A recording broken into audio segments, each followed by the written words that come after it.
I just finished this bench, so I'm going to install this vise on it. The vise actually was built by my dad. He went to school to be a machinist, and this was one of the projects they worked on. He gave it to my grandpa, and it was there for many years, so it's kind of rusty. And before I install it, I'm going to clean off all this rust. So the first step is disassembling the vise as much as possible. So I just need to undo this screw here. There's not anything else to take apart. Before I do anything else, I'm actually going to clean out some of this wood dust that's on these threads. So the solution that we put it in can actually get at all those parts.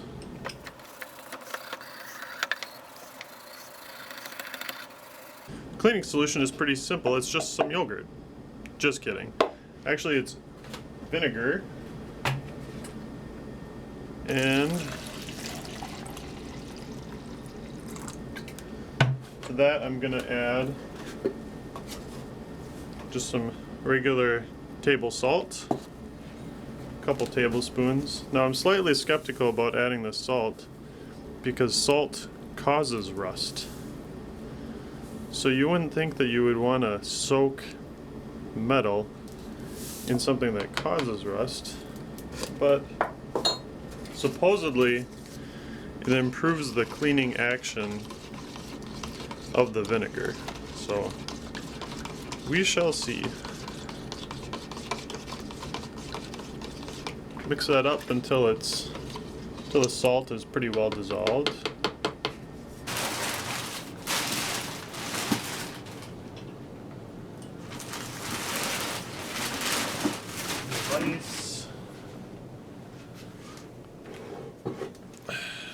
The other part of the vise, and now we can add our rust removing solution. So here's the vinegar with the salt added.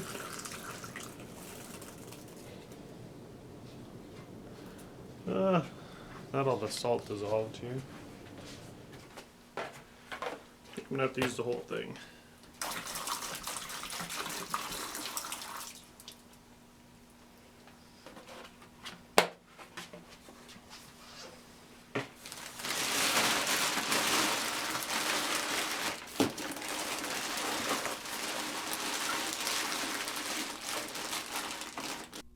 It's now been 5 days that my vise has been sitting in this vinegar salt mixture. I only meant to leave it for a day, but it's been a busy week, and I did check on it a couple times throughout the week, so I know that it's not like my whole vise is dissolved or anything.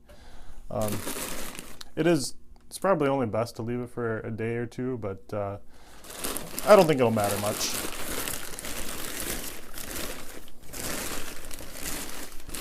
I put these pieces of paper towel on top and soaked them with the vinegar to hopefully get some more of the vinegar on top of the parts that weren't actually in the solution.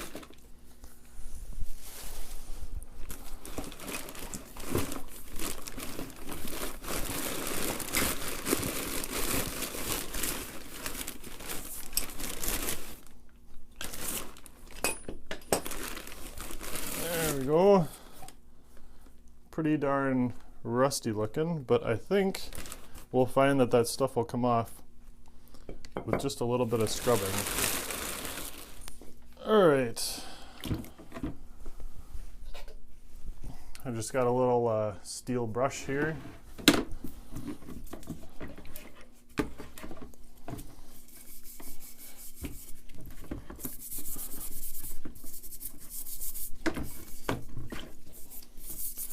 It's really a good idea to wear gloves when you're doing this because that vinegar, it really stings, especially since it's been really cold out here.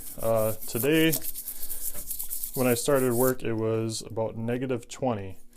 So that really dries out your skin, and that vinegar will get in there and really not feel very good.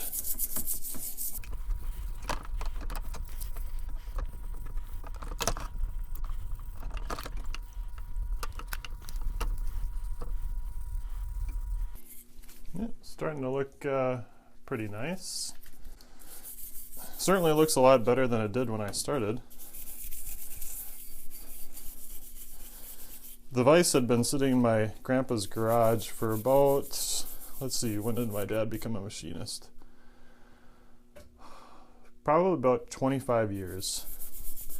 So it was kind of rusty. You know, garages tend to be kind of damp places. They don't get a lot of circulation unless you use it a lot. But unless you have the door open. But everything in there was a little bit rusty, unless it had been carefully stored away. So actually, I think there's no real, seems to me, nothing detrimental about leaving it in the solution for quite a while.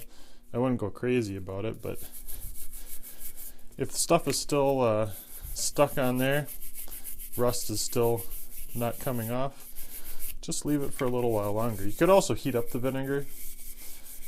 That, you know, if it's small enough that you can put it in a container and heat it up, that would make the process go a lot quicker. Although you have to be careful, because one time I tried this with a lock, like from a door. I was repainting a bathroom, and so I took all the hardware off the door, the hinges and the lock, and I put it all in a pot with some vinegar, and I heated up. I actually heated it up to boiling. Then I let it sit overnight, let it cool down and sit overnight. And when I got up in the morning, I found that the plating had come off all of the hinges. They were like brass plated, and about half of the lock was actually dissolved. So it wasn't made out of steel or something. I don't know. I've heard that that vinegar will dissolve aluminum, so maybe it was aluminum. But be careful. It might dissolve your workpiece, but something like this, it's like mild steel. I'm pretty sure it would be just fine.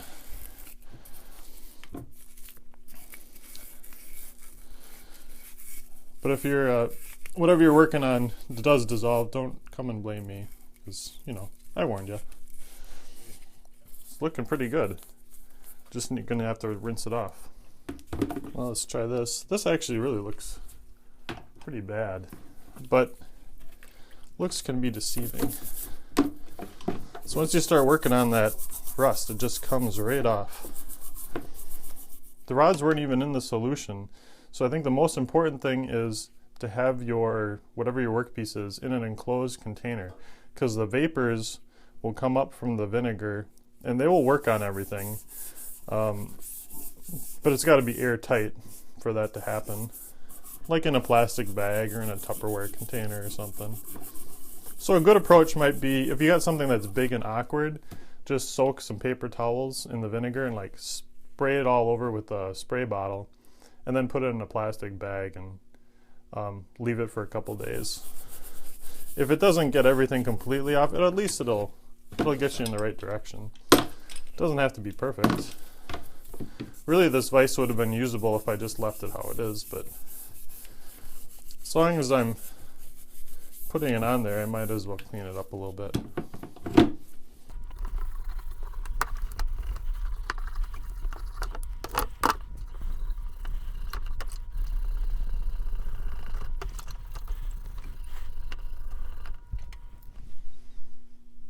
Okay, now we just got some warm water.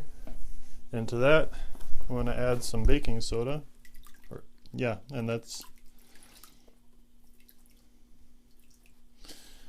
a good amount.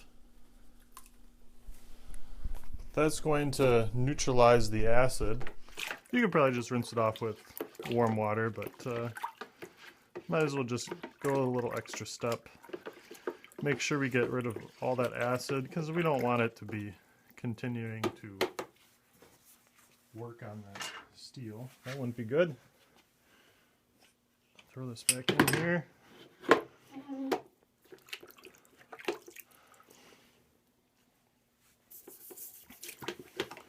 Do some more scrubbing. You can see some like greenish stuff starting to form, and I don't know if that's a reaction between the metal and the baking soda or what. I do know that once you get this clean, you gotta put some oil on it or something right away, because it starts to rust almost immediately. You can really just see it happen before your eyes, because that clean metal is just a perfect place for rust to start forming. So after we get this clean, we're going to rinse it one more time, dry it off, and then apply some oil. There's all kinds of rust preventative products out there. You can put waxes on there. You can just use like a motor oil or a 3-in-1 oil. That's what I'm going to use. There's special sprays and stuff you can use, but any of them will do a pretty good job. I guess wax is supposed to be the worst, but people like to use it on their table saws and stuff like that, because it makes the whatever sleds or material sliding across it, makes it slide really well. Wow! Look at that. All that rust forming on there already. It's crazy. It's crazy how fast that forms. If I was really thinking, I would have had a bucket ready right away with some hot water in it, and then I would have just transferred it from one to the other. So the less you expose it to the air, I think the better off you'll be. Okay, I got it pretty clean. I ended up using one of these little scratch pads. You can use one of those green ones that you use for scrubbing dishes. Those work well too, or you could use some steel wool. Now I'm going to dry it off quickly. Gosh, you can see I just cleaned this surface off, and you can see that the rust is already coming back. It's just crazy how fast that rust comes back. But the thing is, once I get it dry and some oil on it, if you want, you can just abrade it a little bit with the oil. You know, just soak a little scrub pad with some oil and it'll come right off. And then once that oil is on there, it's not gonna rust up nearly as fast. So I'm gonna try to get most of the water off of here. Helps to use really hot water, because then it's gonna dry faster. And it helps if you're in a dry place, like right now it's probably about 5 degrees below zero outside, so the air is just about as dry as you can get it. Okay, now I got most of the visible water off of it, so I'm going to use one of these heat guns. Heat it up and get the rest of the water off of it. That should be pretty good. Now I'm going to use some of the 3-in-1 oil on it. And then we should be good to go. It cleans, protects, and lubricates. Is that what 3-in-1 means? I don't know. That stuff has been around a long time though. Oh, it says on here, lubricates, penetrates rust, and cleans. All at the same time. Wow. It's a miracle oil too. Good job, Progress. Well, there she is. It's not perfectly free from rust, but it sure is a heck of a lot better than it was. Works great. I got all the gunk and old sawdust out of it, and should be usable for quite a while. Now I need to just get around to installing it and making some jaws for that. So I'm going to do those things in the next couple of videos. Let me know if you have any questions in the comments below. Otherwise, take care and hope to see you next time.